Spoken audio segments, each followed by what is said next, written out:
અને વરસાદ પડતા જ ક્યાંક નદી બે કાંઠે વહી રહી છે, નદીમાં નવા નીરની આવક થઈ રહી છે, ત્યારે દેવગઢ બારિયામાં એક નદીમાં ટ્રેક્ટર તણાઈ ગયું।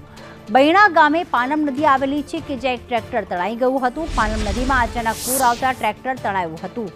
ઉપરવાસમાં વધુ વરસાદના કારણે પાણી આવ્યું અને પાણીનું વહેણ વધુ હોવાના કારણે આ ટ્રેક્ટર તણાઈ ગયું હતું। પાનમ નદીના સીધા દ્રશ્યો દાહોદ જિલ્લાના દેવગઢ બારિયા તાલુકાનો આ બનાવ છે।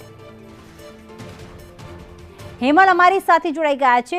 હેમલ, પાનમ નદી બે કાંઠે વહેતી થઈ નવા નીરની આવક થઈ છે, એવામાં ટ્રેક્ટર તણાયું છે, ત્યારે કોણ આ ટ્રેક્ટર ચલાવી રહ્યું હતું, કઈ રીતે આખી ઘટના બની, હાલમાં શું પરિસ્થિતિ?